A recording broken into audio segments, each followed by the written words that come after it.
menjawab. Ada pertanyaan yang di direct message ke saya, jadi tidak ada di tempat everyone ya. Bu Nancy pasti nggak bisa baca pertanyaannya, jadi saya akan baca pertanyaannya dari anonim. Ya, memang saya nggak pernah membaca pertanyaan itu dari siapa, ya, sehingga orang yang mendengar rekamannya tidak tahu ini kasusnya siapa. Bagaimana reaksi yang tepat menghadapi suami yang hampir selalu membuat keputusan yang berbeda dengan yang sudah saya ambil, khususnya dalam parenting, pola asuh. Saya sudah bilang ke anak tidak, tapi suami akan bilang ya. Mah, boleh makan es krim? Nggak boleh. Boleh, Pak? Boleh. Boleh main? Mah, jangan. Tunggu papahnya datang, ya kan? Jadi banyak ini pertanyaan cuma sampai di situ, tapi tak tambahin lagi kasus-kasus Bu Nancy, banyak kasus Mr. Yes menikah sama Mrs. No. Boleh es krim, Mah? Nggak boleh. Oke. Dia bilang oke, tapi tunggu Mr. Yes bilang. Boleh es krim, Pak? Beli 2 ya, Papa 1, kamu 1. Iya, Mr. Yes. Aku mau berenang, Mah. Jangan. Lagi COVID, batuk lagi. Oke. Dia bilang oke, nurut kayaknya ya. Tunggu papanya pulang. Pak, boleh berenang? Ayo, bareng. Gimana nih suami? Wah, jadi itu Mr. Yes menikah sama Mrs. No. Gimana nih punya suami seperti ini? Yang pasti kalau ini terjadi dalam jangka waktu yang lama, anak akan punya pengertian. Anak akan punya pengalaman. Pengalamannya akhirnya membawa pada pengertian. Mama jahat, papa baik. Mama jahat, papa baik. Karena mama selalu bilang tidak dan tidak. Gitu ya. Nah, pertanyaannya nih, suami saya seperti itu. Bahkan mungkin nih, anak saya juga udah berteriak begitu, Pak Jarod, mama jahat. Lah, no melulu. No melulu gitu ya. Anak saya berteriak, mama jahat. Gitu. Yang keluar dari mulut, meluapnya dari hati. Berarti hati anak sudah merasakan kalau ibu jahat. Dan itu akibat karena ibu melarang. Tidak, tidak, tidak. Bukan karena saya melarang, Pak. Itu akibat suami saya yang merubah keputusan. Selalu bilang iya, iya. Makanya anak saya jadi bilang saya jahat. Nah, pertanyaannya, Bu Nancy, gimana menghadapi suami seperti ini? Ya, ya silakan. Itu nggak usah orang lain, Pak. Itu di dalam keluarga saya sendiri seperti itu. Makanya lebih oke lah menjawabnya. Contohnya tadi seperti saya bilang, mie instan itu tadi. Sudah bikin peraturan rule di rumah. Karena kan tadi saya sudah jelaskan di awal bahwa keluarga Pak Roni, it's okay, nggak apa-apa makan mie instan. Jadi apa yang terjadi? Kita bikin meet in the middle ini ya. Oke, kita sepakatin bersama, boleh makan mie instan 1 minggu 1 kali. Jadi anak-anak dan kita semua sepakat mendengarkan rule tersebut, gitu ya. Nah, apa yang terjadi? Pak Roni bilang sama Mbak, bikinin mie instan. Saya nggak sebutin merek ya, nggak enak ya. Bikinin mie instan. Anak yang ngitung, bukan saya yang ngitung. Karena anak gimana-mana juga suka mie instan ya. Senin, gitu, ngitung anaknya. Hari Kamis, bilang lagi ke Mbak, bikinin mie instan. Yang protes bukan saya, tapi yang protes anak-anak. Papa udah 2 kali, Mah. Kalau Papa 2 kali berarti seharusnya aku juga boleh. Kok Mama bikin benda boleh, Papa Mama bikin enggak boleh. Buktinya Papa sendiri. Ternyata Sabtu minta lagi, Minggu minta lagi, seminggu bisa 4 kali gitu ya. Nah, sometimes juga akhirnya anak-anak berpikir, oh mamahnya ini yang galak. Yang ini tidak, no, papahnya Mr. Yes. Nah, kita kalau seringkali bikin ketidaksepakatan, satu Mr. Yes, satu Mr. No, anak-anak zaman sekarang pinter loh Bapak Ibu. Mereka akan bikin cari kesempatan. Mereka bahkan bisa maaf dalam tanda kutip mengadu domba. Nah, kita harus bicarakan baik-baik. Makanya perlu kesepakatan. Kalau tadi kan saya sebutkan sebelumnya kesepakatan pintu gerbang. Ini sepakatan dalam kamar gitu ya. Nah, tapi jangan ribut di depan mereka. Nanti mereka akan semakin memanipulasi. Misalnya ini, loh kamu gimana sih? Kamu sudah bilang tidak gini-gini. Jangan. Mereka malah memanipulasi. Kalau di depan anak ya sudah biarin aja. Istilahnya maaf dalam bahasa saya cincai-cincai lah. Ya sudah, kalau gitu kalian mau ambil makanan itu ya boleh aja. Tapi begitu saya masuk kamar, saya bilang, loh kok tidak sesuai kesepakatan. Kita harus sepakat di depan anak-anak, supaya anak-anak juga tidak memanipulasi kita. Cuman gini Pak Jarod, Kalau bicara yes dan no, tidak sepenuhnya loh kita tuh selalu istri yang no. Kadang-kadang ada di titik-titik tertentu malah suami yang no. Let's say ya, kalau bicara makanan, saya itu tukang no, Pak Roni cincai-cincai.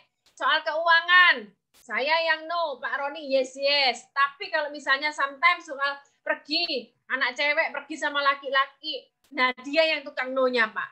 Nah, jadi kita ada titik-titik tertentu, makanya dari awal saya bicara tentang komunikasi, ada titik-titik sensitif. Nah, kita juga tidak bisa, oh ini Mr. Yes, Mr.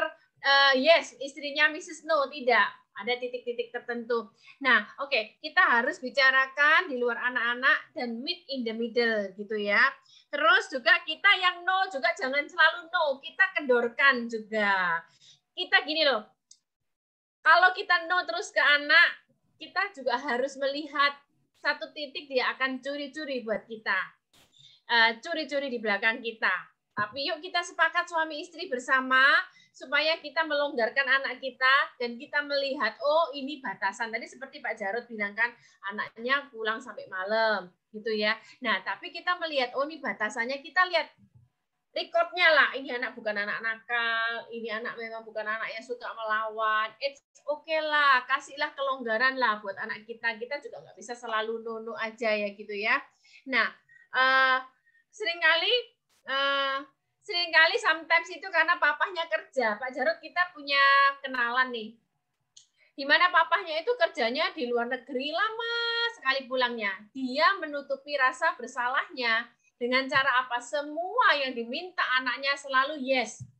Mau minta sepatu lah, mau minta game lah, mau minta inilah, mau minta itu. Ini cara mendidik yang salah. Dia menutupi rasa bersalahnya dengan memberikan yes apa aja kepada semua yang diminta anak. Jangan. Dan ini seringkali kejadian, papanya sibuk sepanjang hari. Dia merasa bersalah karena dia nggak sama anak-anak, jadi apapun yang diminta anak selalu di-yes-kan.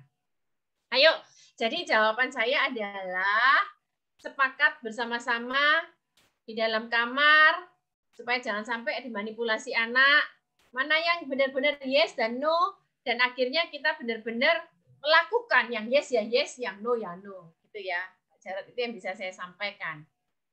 Oke, terima kasih Bu Nancy. Dan kalau Pak Roni Daud masih mengajar di STT, nanti saya akan kembali minta Pak Erik untuk penutup ya dengan perjamuan.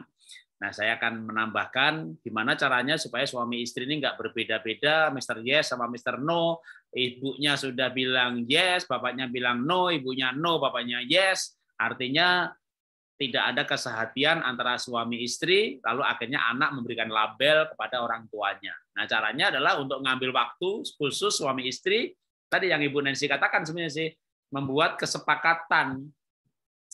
Kita nih di anak ini mau gimana? Sekarang kita biar nggak diadu sama anak, misalnya gitu ya. Selain soal label juga bisa diadu sama anak. Jadi kita sepakat. Ya, soal apa, uang saku, soal pulang malamnya jam berapa, soal batasan pergaulan dan sebagainya, maka suami istri boleh membangun kesepakatan dalam arti yang disetujui suami istri ini yang mana gitu ya, diskusikan. Bahkan kalau istri saya kadang-kadang dia nggak menjawab duluan. Jadi kalau ada anak mau nanya dalam batasan-batasan moral atau soal mungkin anggaran berupa atau izin dia mau pergi, ini anak saya nih kemarin kena COVID ya 15 Juni sampai awal Juli. Begitu sembuh dia mau ke Gunung Gede, mau naik Krakatau. Ini kemarin udah pulang dari Krakatau, udah ngomong lagi, aku mau ke Rinjani gitu. Nah itu kalau dia nanya begitu, hal-hal yang agak penting, istri saya nggak pernah jawab. Mama bicara sama papa dulu ya gitu. Atau kadang-kadang dia, Mama sih punya pendapat begini, tapi nanti papa yang kasih izin. Jadi karena kita suami istri sudah sepakat untuk hal-hal tertentu izin itu di suami, misalnya di kepala keluarga. Jadi nanti anak biasanya ngomong gini, aku udah bicara sama mama, kalau mama gini, kalau papa gimana, gitu ya. Jadi kita biasa diskusi. Untuk hal yang penting memang sebaiknya kan suami istri udah tinggal bersama ya, lama-lama kan tahu ya. ini berbeda, ini berbeda. Nah, yang biasa jadi areal perbedaan itu jangan menjawab anak dulu aja. Ya, papa mama rundingan dulu, gitu. Papa mama rundingan dulu, gitu. Jadi nanti begitu keluar keputusan, itu setelah dirundingkan, udah itu nggak pasti akan berbeda lagi. Waktu itu sebelum Juni ya, anak saya itu rajin banget karena emang dia juga kerja yang emang harus berhubungan dengan banyak orang, jadi ke kafe gitu. Wah, kita khawatir, saya sama istri sudah vaksin, anak belum gitu. Dan kadang-kadang memang kita suami istri juga mau sepakatnya itu susah gitu ya. Kadang-kadang kita mau sepakat aja, ya itu pun susah gitu ya. Tapi kalau kita nggak sepakat dulu gitu ya pasti nanti ke anak berbeda. Lebih baik kita susah dulu, diskusiin boleh dan tidaknya, baru nanti siapapun yang bicara, yang mewakili kita berdua. Dan memang benar waktu itu akhirnya anak saya betul-betul kena COVID gitu karena dia pergi ke kafe gitu. Nah itu waktu terjadi, tapi paling tidak kita nggak saling menyalahkan antara suami dan istri. Kamu sih kasih izin, enggak karena udah sepakat duluan. Jadi waktu terjadi betul-betul anak saya kena COVID gitu ya kita hadapi bersama-sama, rawat di rumah sampai sembuh. Jadi tapi pasti kejadiannya akan berbeda kalau sebelumnya belum ada kesepakatan. Dan gara-gara diizinkan, kena lagi begitu kan. Waduh, COVID Delta, sesak nafas, hari yang keempat pingsan. Tapi kami menghadapi itu dengan sehati karena sebelumnya kita sudah membuat kesepakatan. Jadi kalau hal-hal yang sering mengalami perbedaan, ya itulah yang suami istri udah tahu nih. Kalau begini pasti beda, kalau begini harus beda. Janjian aja. Kalau anak nanya ini aku yang jawab, nanya ini kamu yang jawab. Jadi kalau hal-hal yang penting jangan jawab duluan. Itu cara membuat kita tidak banyak diadu sama anak atau berbeda di depan anak. Ya, memang pasti berbeda. Suami istri pasti berbeda. Tapi perbedaan-perbedaan itu bisa mulai diatur dan dikendalikan supaya anak akhirnya tahu bahwa kita itu juga bisa sehati dalam perbedaan. Ya, kita bisa sehati dalam mengambil keputusan. Bisa juga dibagi areal. Untuk hal-hal ini, mama ngambil keputusan. Kalau sudah istri ngambil keputusan, ya suami nggak usah intervensi. Untuk hal yang bapak mau ambil keputusan yang mana? Oke, berarti kalau nanya soal itu, ibu jawabnya tanya papa aja. Itu nanti biar papa yang ngasih izin. Udah. Apapun yang izin apa enggak, memang itu arealnya si papa. Itu juga boleh ya. Jadi teknik pemisahan wewenang. Atau teknik dengan cara kita bikin aturan sepakat baru disampaikan ke anak. Jadi boleh mana yang mau dipakai duluan nggak apa-apa karena menikah itu lama, 50 tahun tinggal bersama. Kalau mendidik anak itu kayak 25 tahun karena dia akan menikah di usia 25. Nah, sepanjang 25 tahun itu nanti peraturan boleh berubah-berubah, kesepakatan itu bisa diganti, tapi harus ada kesepakatan. Ya, jadi ketika soal pergaulan, oke, papahnya, soal keuangan, mamanya. Kalau nanya soal uang, penggunaan uang, udah nanyanya ke mama aja, misalnya begitu, ya. Izin pergi. Nah, siapa yang memutuskan? Itu boleh dibikin kesepakatan. Yang paling bagus sebenarnya adalah kesepakatan. Tapi kalau enggak, pemisahan wewenang juga boleh. Ya, kalau dia nanya begini-begini, dah biar sama kamu aja. Apapun yang kamu jawab, ya aku setuju. Gitu. Kalau sampai nggak setuju, jangan menganulir yang sudah diputuskan. Tapi ngajak istri bicara. Berikutnya kalau ada yang begini-begini, aku sebenarnya nggak setuju. Berarti lain kali. Tapi yang sudah jangan dianulir ya. Itu akan nanti mengurangi wibawa pasangan kita terhadap anak kita. Jadi kalau istri atau suami sudah mengambil keputusan, jangan dianulir. Ya sudah, walaupun dengan berhati, biar dia pergi dah. Tapi kalau ibu khawatir, ntar kena bener nih, ketularan bener nih, ntar kena COVID nih. Ya bener kan, gitu. Ya sudah, hadapi aja, nggak perlu menyalahkan. Kamu sih kasih izin, gitu nggak usah. Jadi apapun dari dampak yang sudah diizinkan, nggak usah dianulir, tapi berikutnya kalau begini ngomong dulu sama saya gitu ya, kita bicara. Jadi itu bisa seperti itu. Jadi kalau sudah terjadi ya sudah, bahkan termasuk apapun akibat dari yang sudah itu.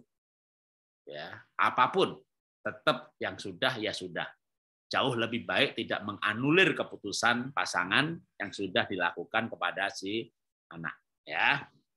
Ya, karena dari seginya waktu ya kita udah lewat 7 menit. Maka kita akan akhiri. Kita berjumpa lagi Senin depan. Kita 3 kali hari Senin akan banyak Q&A ya untuk couples, parenting, couples. Jadi bergantian ya. Jadi nanti yang belum dijawab, tadi ada yang direct message ke saya sebuah pertanyaan, kita sambung minggu depan ya.